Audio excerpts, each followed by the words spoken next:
Mr. Roy, you're recognized.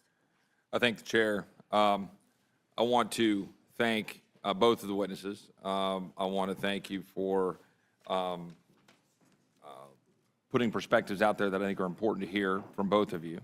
I think I want to congratulate our chairman for sitting here, being here, leading, and I think a difficult position and situation.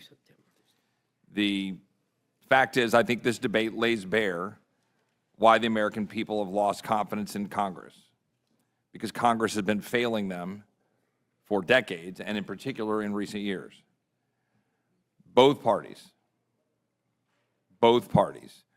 are failing the American people. What's up, Patriots? Welcome back to Right View Nation channel, the place where we say what DC won't and call out the BS in both parties. If you love America and you're tired of being lied to by corrupt politicians, make sure you hit that like button, smash subscribe, and share this video with your fellow freedom lovers. Today, we're talking about something you won't hear on CNN, MSNBC, or even from some Republicans who claim to have your back. Congressman Chip Roy just dropped the hammer on both Democrats and Republicans in a powerful statement during a recent budget debate. The video's titled, "Stop Lying to the American People," and trust me, that's exactly what needs to be said. Let's break it down. Here we have laid bare the problem. We have, on the one hand, I believe, a responsible budget put forward through the work of our chairman on the Budget Committee and others that worked hard on it, that I believe credibly lays out a path to budget neutrality in what is supposed to be the process and reconciliation of dealing with tax policy and spending policy. I believe it is a credible place. We debated that independently here. I don't need to go in the weeds on it, but it is broken down into spending reductions, tax policy that has revenue impact, and then assumed economic growth that makes up the balance in roughly $2 trillion-ish in spending reductions, $2.5 trillion in assumed growth for $4.5 trillion of revenue impact on tax policy. Right. Now, we're being criticized for assuming that growth, that 2.5% growth, which is the sweet spot between historic 3% growth and the languishing 1.9% growth we've been in for a while. And I believe that was a responsible path forward. But my colleagues on the other side of the aisle want to politicize, very specifically, politicize the fact that Medicaid is a part of that conversation and should be and must be. Because Medicaid is delivering subpar outcomes. Medicaid is not delivering health care that the American people deserve. Medicaid is costing infinitely more money. It has skyrocketed from $409 billion in 2019 to $618 billion in 2024, an increase in 51% in just 5 years. A third of the growth in Medicaid's 60-year history was in the last 5 years. It is going to be well over $1 trillion by 2035. This has been recognized as a problem from both parties, and it's spinning out of control for a number of reasons, the majority of which stem from Obamacare's expansion population and the amount that we are now subsidizing the able-bodied, which is empirically true, that we have Medicaid expanded and going heavily to the able-bodied at the expense of the most vulnerable. Right. We have rates at a 90% FMAP rate as compared with the vulnerable population of 50 to 70%, which is out of whack. And everybody actually knows this to be true. And yet my colleagues on the other side of the aisle want to specifically and purposely politicize this.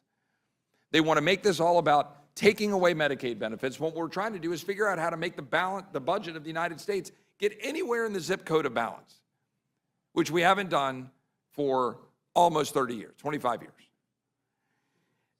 We have essentially money laundering schemes going on, where states concocted these schemes using provider taxes and funneling the money, getting the federal dollars, using that money to then prop up and subsidize people who are here illegally, put it into their budget, and then they brag about it. California literally bragged about how they're scraping federal dollars on the back of this scheme. Joe Biden agreed that that was true. who's literally quoted as saying, it's a scam, Biden said. The states are gaming the system. That's former President Biden. So why can't my colleagues on the other side of the aisle just say, you know what, that's a problem. Let's come together and fix that problem. We can stop the process. We can fix it. I can go through a whole bunch of stuff on Medicaid, but my point is just there are legitimate solutions to Medicaid that would deal with improper payments of about $1 trillion worth of Medicaid improper payments. We could make serious changes to how waste, fraud, and abuse occurs. We could end what is happening with respect to the money laundering scam. These are all things that we could do and save money and still try to retain what you need for the most vulnerable under the program. Now, I concur with the gentleman from Texas, my colleague from Texas, about where we should put most of these kinds of programs. I believe in civil society. I believe in state and local government. I believe we do better when we do it locally. I don't believe the federal government does it efficiently, and I think that is borne out by looking at the numbers and including the subpar care. And I'm not just making that up. Study after study talking about the extent to which Medicaid delivers worse care than alternatives. Studies have shown Medicaid expansions caused enrollees to delay care because appointments were not available. A study in Health Affairs found Medicaid patients experience higher hospital readmission rates than privately insured patients. I can go through study after study. But we also know the money's being wasted. The fact is, of course we should reform it. Of course we can make it better. Now, that's on my colleagues on the other side of the aisle. But I have to say something to my colleagues on this side of the aisle. You cannot have a one-way ratchet on tax cuts and ignore the spending side of the ledger. And my colleagues in the Senate, for sure, and some in the House on this side of the aisle want precisely that. The Senate budget does that. The Senate budget is all tax cuts and no spending cuts. Now, we're told, trust us, there's a promise. There's a promise of spending cuts. Well, excuse me if I don't trust Washington. Excuse me if I don't take somebody at their word that, oh, trust me, we're going to cut something. Just vote for this next thing and we'll cut it. Trust me. I've never seen that happen. And by the way, the math still doesn't math. Because all I'm hearing from my Senate Republican colleagues is, well, maybe we can get $1 trillion in savings. That's what I keep hearing. Well, all right, if it's maybe $1 trillion in savings, and if the Senate plan through the use of the policy baseline and additional tax cuts on top of the top policy baseline is somewhere in the $5.5 trillion range total, 5.x trillion of total spending, tax cuts. Will somebody do the math for me? Because if you have $1 trillion of spending reductions, which is what they're saying they hope to achieve, oh, trust us, even though we don't put anything in the bill requiring achieving the spending restraint. That, by my math, leaves a gap of $4.5 trillion, even if I take them at their word that they'll get $1 trillion. So, on our side, in the House, we estimated $2.5 trillion of growth from tax cuts or associated with tax cuts and regulatory policy. Well, that to me leaves another $2 trillion delta by my back of the envelope math. That's a problem. So to my Democratic colleagues, we have I believe, responsible House budget, even if you disagree with it, where we should sit down and figure out how to find savings, reform Medicaid to make it work better, eliminate improper payments, stop the gaming by California, stop the Medicaid money laundering, get the dollars going to the people you actually want it to go to. And to the gentleman from Massachusetts, make SNAP work better. Whatever we can do as a responsible government, as Congress, we can and should do that. And to my colleagues on this side of the aisle, stop making up math. Stop lying to the American people that you can just magically put something on a board and say, oh, it all pays for itself. It doesn't. Put pen to paper, get an eraser and a pencil and put it down on paper and come show me. And that message for me goes to the White House, to my Senate Republican colleagues, and to the leadership on this side of the aisle. Come show me the math. But I can promise you, while I will vote for the rule out of respect for the chairwoman and the process, I will not vote for this bill because it is not responsible. Because the Senate instructions are what will carry the day. We all know that. So it's all a joke. Because there's nothing limiting the spending on the Senate side, and there's nothing but high side on the tax side. Does Chairman have anything you want to add to that? I'm sitting here thinking about how I could add to it, but I can't. I can just say I appreciate you laying that out in an intellectually honest way, because we are at an inflection point, and this is going to be the last best opportunity. And it's at a point that if we don't do what was done in the House bill, as you laid out in this balanced budget resolution format, I think we're going to consign our children to a very different future than what we've experienced in this great nation of ours. So I appreciate that sobering framing of this moment at this stage in this process and what's at stake. And I appreciate it very much. I'll thank the chairman. Now you're back. Thank you, Mr. Roy. Mr. Norman, you're recognized. You know, I think this is a perfect example of we're in two different. Chip Roy opens up with what many of us already know. Congress is failing the American people. And he's 100% right. This isn't just about the left. It's not just Biden and the woke mob. It's also RINOs, Republicans in name only, who refuse to make the tough decisions to get our country back on track. We've been told for years, trust the process. But what's that gotten us?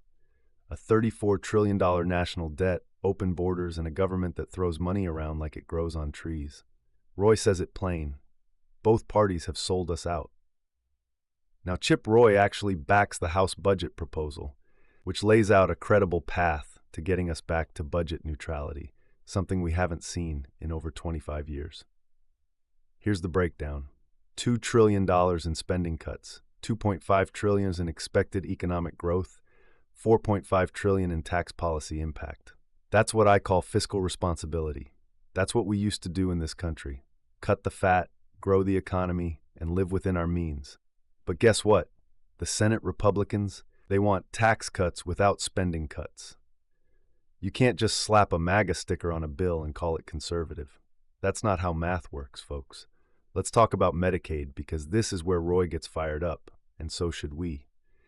In 2019, Medicaid spending was $49 billion. In 2024, it's $618 billion.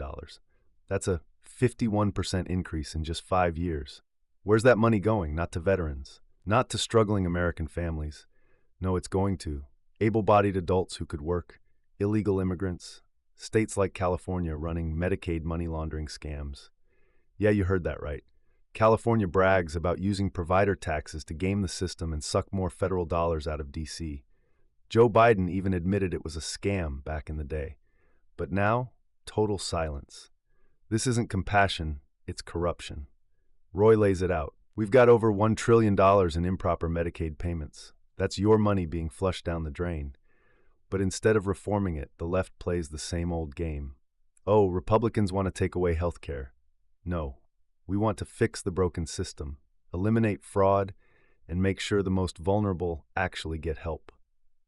That's not cruel, it's common sense. Another key point Roy nails: government works better at the local level.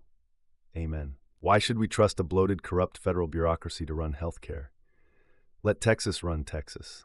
Let Florida run Florida. Keep D.C. out of it. Roy points out studies showing Medicaid actually results in worse health outcomes, delayed care, higher readmission rates, the works. And yet the left still wants to expand it. Why? Because it gives them control. Now here's where it gets real.